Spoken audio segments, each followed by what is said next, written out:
धीमहि धियो यो न प्रचोदयात्।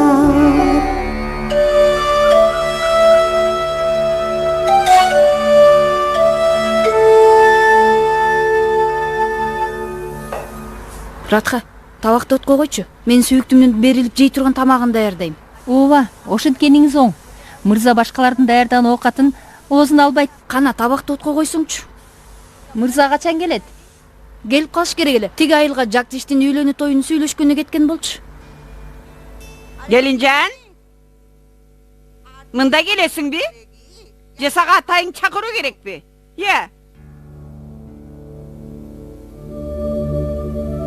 Барыңыз эми. Энебиздин айтканы биз үчүн мыйзам. Бул жагын өзүм бүтүрөм.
Алгандары кайда? Эмне кылып жүрүшөт?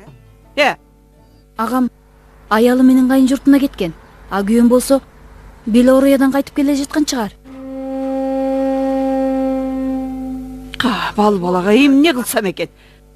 40тан ашса да кымындай акыл кирер эмес. Жигиттин атасы кыздын калгасын кагып турган.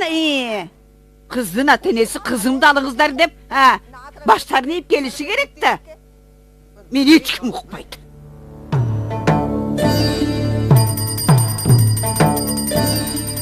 Байранга кичи пейил болбо дегем. Ал кыздын туугандары кийин башыбызга чай кайнатпайт деп ким кепил боло алат? Кыздын атасын келгиле деп 100 рет айттым го.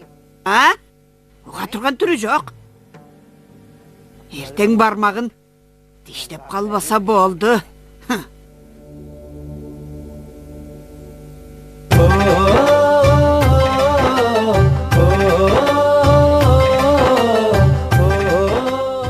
Баары жакшы апа. Сыйынып аткан убакта акарат айткан жаман да. Акыл айткан дегем коюп турсага. Кудайга сыйынганды да үйрөтөйүн дедиңби? Ачуланбачы апакем. Кыздын үйүнө өзүм барбаганда Татынакай келинен кол жууп калмаппыз. Туура айтат. Өзү айдай сулуу кыз экен. Тимели сүйкүмдүү, ушундай эмеспи? Анын сулуулугун эмне кыласың?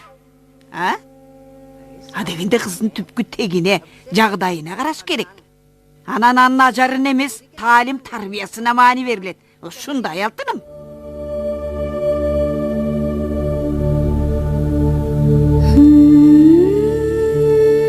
Уксаң Байран. Кыздын астанабызды аттаганы Кудайдын өзү каалап тургандай. Сүрөтүн көрсөткөнү жакшылыктын нышаны деп турам. Мына бул кыз жеңем болобу?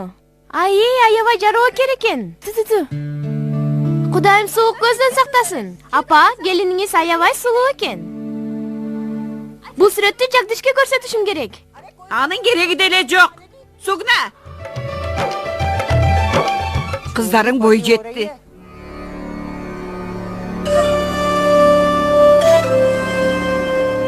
Алардын тарбиясы такыр ичим чыкпайт. Адептүүлүк, ыймандуулук деген жок кызы. Бүгүндөн тартып кыздын тарбиясын колго ал. Бардык энелер менде эмес экен, унутпас турсаң. Суу алып келчи.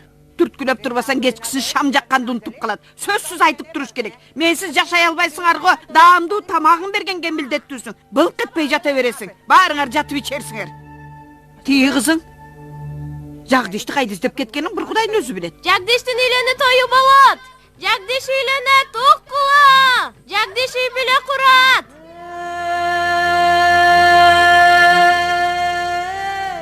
Жагдиштин үйлөнүү тою болот. Жагдиштин үйлөнүү тою болот. Уккула. Жагдиш үйлөнөт. Жагдиш жакында үйлөнөт. Жагдиштин мыкты оюнчу экенинде кеп жок. Андан ашып кетпесек айбирибиз айрандай төгүлөт. Эже, Жагдиш жакында үй бүлө курат. Жагдиш жакында үйлөнөт. Үйлөнүү тою болот. Жагдиш үй бүлө курат. Жагдиш үйлөнөт. Агай, Жагдишти көрдүңүзбү? Анын үйлөнө турган күнү аныкталды. Эжекебай, жакында Жагдиштин үйлөнүү тою болот.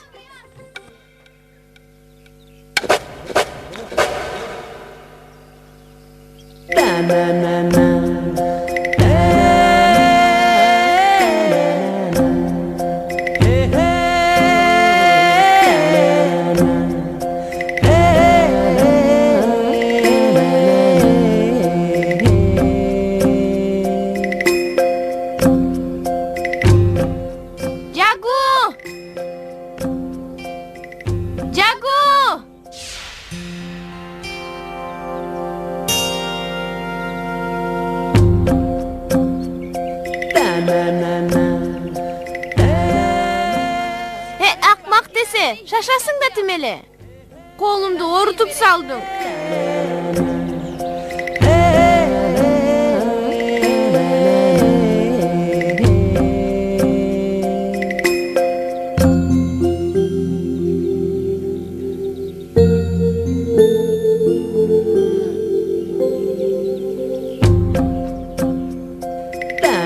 Бул сүрөттү көрдүңбү деги?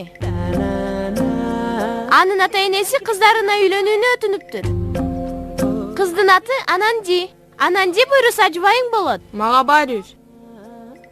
Дени кардың сообу? Бул оюнду өмүрүңөн да жакшы көрөсүң. Экинчи айында айтпа. Жинди десе.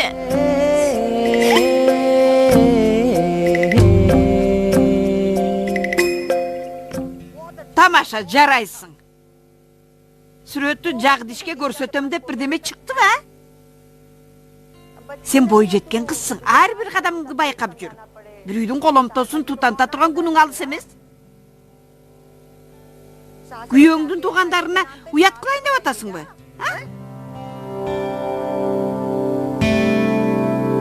Карагылачы. Ким келди?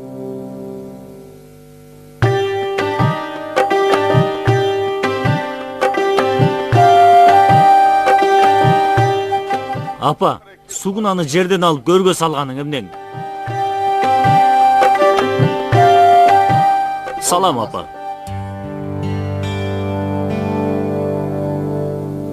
Эмнеге булук олтурасыз? Балам, кайын журттун алтындай убактыңды кетирип барып келдиңби? Жубайыңдын туугандары дегенде ичкен ашыңды жерге коесуң. Мени менен эсептешпей калдың. Андай болсо үчүңдү алып чыгып кетсекчи. Сугунан урушкан жерим жок. Адептүүлүктүн маңызын түшүндүрдүм. Той боло турган күндү белгилеген жокпуз. Той болот деп бүтүндөй элге жар салды. Эмне? Ошондой? Эмнени айтып отурасыз? Жагдиштин үйлөнүү тоюн айтып жатат ага. Чын эле?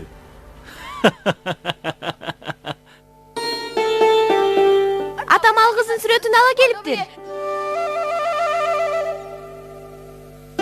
Сүрөт? Көрсөткүлөчү. Анын зарылчылыгы канча? Апа, сүрөттү көргөндө эмне болмок эле? Кызга көз тийип кетет деп коркосузбу? Мына, алыңыз. Ал элек келиндин сүрөтүн көрсөтүү ата салтыбызга туура келбейт. Бул жерде анын кулк мүнөзүнө кызыгып аткан жан жок. Баары сулуулугуна тамшанып атат. Көздүн жоосуна алгыдай сулуу экен, я. Аябай эркен эме окшойт, я. Ал жаш болсо да акылы зирек, жарокер тетик кыз. Жакшы. Бүгүнкү күнүбүз ийгиликтүү өттү. Эки бирде жагымдуу кабар алдык. Эки жаңылык? Сугуна, бөлмөңө бар.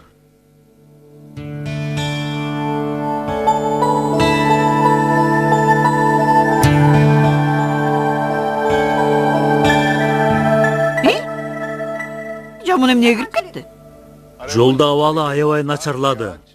Баш айланып атты.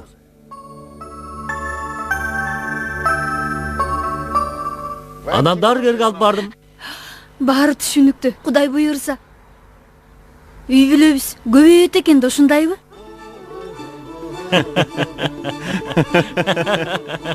О, жараткан эгем. Мээримге миң рахмат. Сенин урматыңа таттуу тамактарды таратамын. Байран. Сурайын дегеним, али кыздын аты ким экен? Ананди. Ha. Босоговузду атта электеле кубанычка бөлөдү. Ал кыз тууралуу бу кабирден уктук беле? Ооба. Анда ар түрдүү таттуулардан жөнөт. Бу кабир кыздын ата энеси менен акылдашып, той болор күндү белгилесин.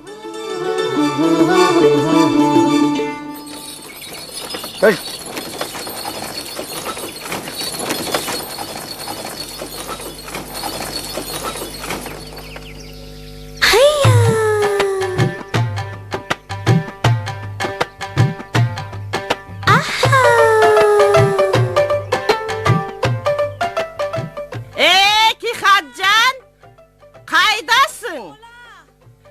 Бахвати, күн уясынан көтөрүлгөнү качан? Силер али уктап атасыңар. Кихаджан, Бахвати.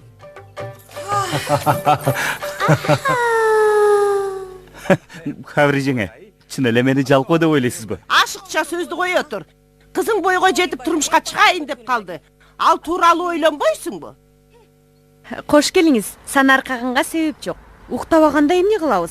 Кудайым рызкысын аябаса, кам көргөн сиз барсыз да. Жагымдуу кабарым бар. Сүйүнчү, касиеттүү отко жылынып алайынчы. Жеңе, кулагыбыз сизде. Кандай чыдамыңыз жок деги? Күтө тур. Тамагым аябай күйүп баратат. Азыр сүт алып келейин. Бир стакан сүт менен кутула албайсың. Сүйүнчү сураган адамга мунчок тагуу керек. Ха! Каалаганыңыз болот жеңе. Чыдамыңызды кетирбей айтыңызчы. Мени ук. Жакында кызың турмушка чыгат. Чынбы? Байрондун апасы батасын бериптир. Сиз акылдуу жансыз. Сизге алкыш айтабыз. Таттууларды алып келейин. Жөнөкөй таттууларга ыраазы болбойм. Автордун дүкөнүнө барып, момпосуй алыңыздар. Айтканыңыздай болсун. Таттууларымдан ооз тийиңиз. Кабир жеңе, кызымдын тагдырын чечтиңиз. Сизге баарын берүүгө даярмын. Шуру да жакшы. Сырга сатып берсең, көңүлүм көтөрүлөт эле. Сиңтерди көндүрүү мен үчүн оңой болгон жок. Силерди ойлоп кадырымды салдым.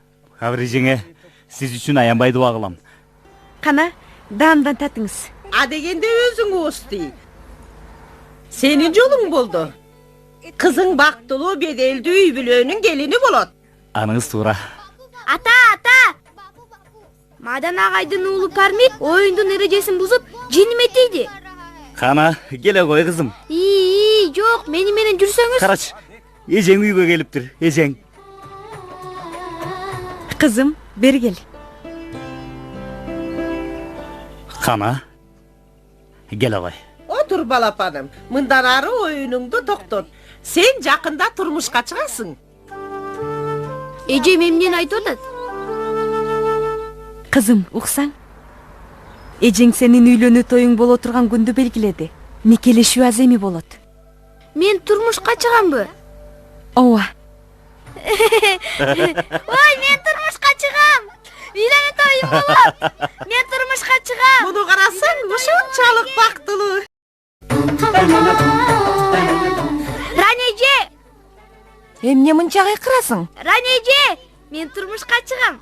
Эмне? Ооба эже, мен турмушка чыгам. Эмне деп жатасың? Аны ким айтты?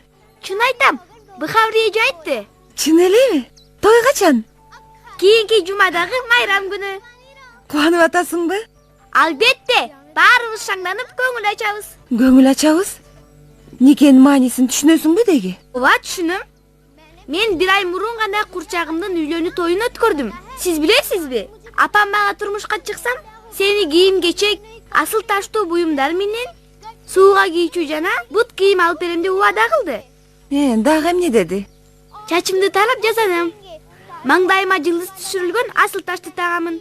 Колумду кына менен кооздоймун. 2 гүлдүн сүрөтүн салып, ортосуна ай менен жылдызды түшүрөмүн. Ранеже, сиз да тоюма колуңузга кына коюп келсеңиз, алиги кооз көйнөгүңүздү да кийип алсаңыз, сиз тим эле колпунуп чыгасыз. Менби? Упа-супа сүйкөп, жаңы көйнөк кийип, анан дагы эмне кылайын? Анан дагы даамы тили тарта турган таттуу тамактар жасалат. Аларды тойго келген ар бир кишиге беришет. Жана сиз конок болосуз, иш кылбайсыз. Ошондой экен да. Анда эми экөөбүз жолукпайт экенбиз. Түшүнгөн жокмун. Сен күйөөңдүн үйүнө кетесиң да. Күйөөмдүн үйүнө эмнеге кетишим керек? Фулиде эле жүрбөйбү ата-энесинин үйүндө? Фулинин ата-энеси күйөөсүнүн үйүнө жиберген жок. Түшүнбөдүм. Ой, Кудай-ай! Муну карасаң, үйдүн эшигин ачып таштап мында жүргөнү. Курбуң менен эмне ушак айтып атасыңбы? Башка ишиң жокпу? Үйдөгү болгон оокат жоголгонун каалайсыңбы? Ууруларга эшикти ачып койгонуң эмне? Жеңе, мен... Эмне жеңе? Жеңе. Ит шаяктар чачылып жатат. Өз алдыңча аракет кылбайсың. Женем келип даярдайт дедиң беле? Ансыз деле таң аткандан күн батканга чейин жаным тынбайт. Ушу сенин көз чашың даяр турат да. Кечинде аган келгенде ортобузга от жакпа. Болбосо аган карындашыма күн көрсөтпөйт экен деп ойлоп калат. Азыр адамдар жакшылыкты билишпейт. Мен байкуш кайын сиңдимди канатымдын астында алып камкордук кылам. Ал болсо, тур, ишиңди кылгын дейт. Эй кыз, колоктоп жүргөнчө сабак окубайсыңбы? Райын убактысын алба, ансызданын колу бошобой жатат. Эже, мен Ранежеге үйлөнүү тоюм боюнча айтайын деп келдим. Ой, жакшы, эми өз жолуңа түш. Эмне? Мен турмушка чыгам. Чымы? Таноом делдейип кеттиби? Эмне? Эжейим жалган айтсаңар танооңор делдейип кетет деген. Ошон үчүн мен чындыкты айтам. Денин кардың сообу сенин бул айткандарың тамашабы? Болуп тур, үйлөнүү тою качан болот? Аны Ранежемден сураңыз. Бул кабарды досторума айтышым керек. Кыз, укчу. Бул кыз сообу? Ал али секелек кыз. Эмне? Ал али секелек кыз дедим. Ата-энеси кандайча макул болушту экен? Сенин багың ачылбай кара далаталы бизди уятка калтырдың. Үйдөгү иштерди каралашып мага жардам берсең да бир жөн эле. Бизди сен багып жаткандай жүрөсүң. Жаш кыздай болбой мында чыйрагыраак кыймылдачай. Иш деген толуп жатат. Түрүңгө карачай. Тамак жесең жакшы эле жейсиң. Жок дегенде тамагыңды актап жебейсиңби? Ушакка келгенде алдыңа киши чыгарбайсың. Иште жумушуңду.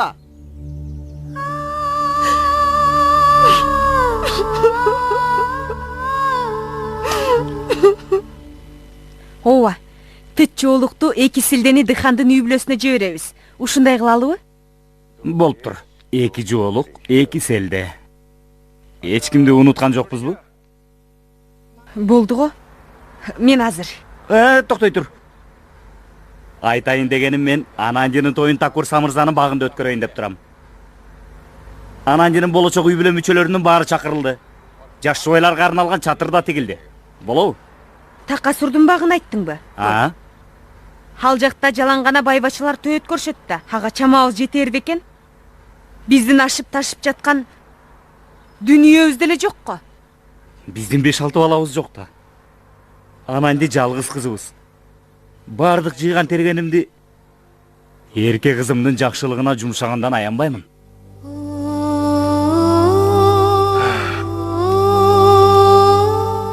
Эмне болду? Ыйлабачы. Капа кыла турган сөз айттымбы эмне? Сеники туура. Кудайдын берген жалгыз балабыз. Ал да бизди таштап кетет. 9 ай жүрөгүмдүн алдында көтөрүп. Өмүр тартуулаган балапаным. Балам, боор этим. Бөлөк адамдар алып кетишеби? жүрөгүмдү сууруп алгандай болом го. Кымбаттуум, абалыңды түшүнүп турам.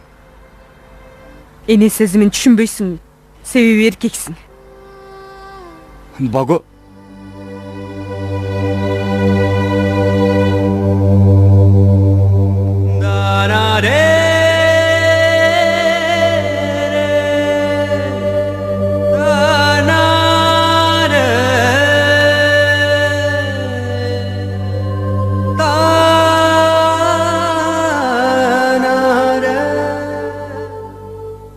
эркек адамдын да сезими болот. Атакеңдин жүрөгү сыздап турат. Ички сезимимди купуя сактаганга милдеттүүмүн. Жандан бүткөн жалгыз кызымды узатуу мага да оор болот. Сүйүктүү кызым менин балапаным. 7 күндөн кийин башка адамдын багына коносуң. Алам 7 күндө эмес, 7 секундта да өзгөрүп кетиши мүмкүн апа. 7 күн дегенеси көп убакыт эмеспи? Буйрса тойго кенен эле үлгүрөбүз. Балам, эгерде бардык ишти кызматчыларга ишенип тапшырса, тойдун болбосу анык. Анын үстүнө үй бүлөбүздө акыркы ирет кубанычты белгилегенибизге көп убакыт болду. Коноктор дээрлик бардык айылдардан чакырылат. Ошондуктан той кынтыксыз өтүүгө тийиш. Антпес аталарыңдын атына сөз келтиресиңер, Байрон. Булардын дүйнөсү жетип турса да сараңдык менен конокту меймандай албады деп айтарым билем. Жок. Ага жол бербешим керек. Чоң атаңдын дүйнө салганына 4 жыл болду. Анын атын атай калганда сый көрсөтүп баш кийимин алышат. Кабатырланба тууганым. Сиздин келбеттүү 2 уулуңуз бар. Бизге ишениңиз. Сиз сыйынуу жайына барып, тойдун ийгиликтүү өтүшүн тилеңиз. Ушуну гана өтүнөбүз.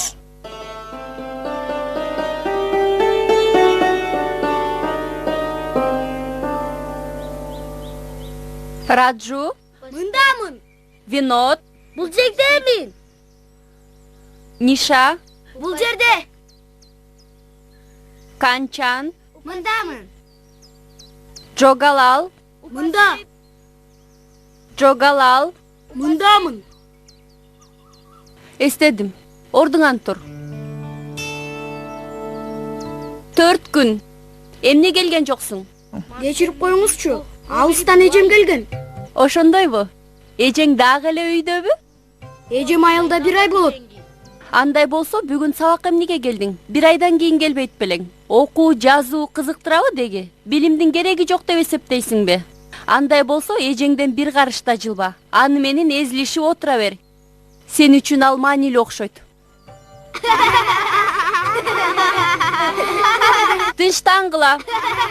Тынчтангыла дейм. Олтур.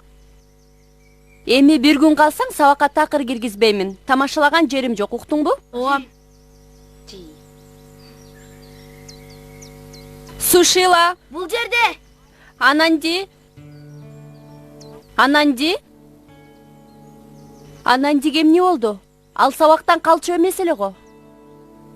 Эже, бүгүн Ананди сабакка келбейт. Ал таттууларды таратып жүрөт. Таттуулар? Эмнеге? Себеби ал турмушка чыгып атпайбы? Турмушка?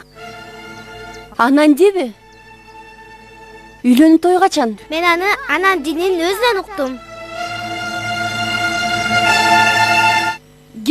Кийинки майрамдабы? Майрам күнү болот го. 7 күн калбадыбы? 7 күн калды.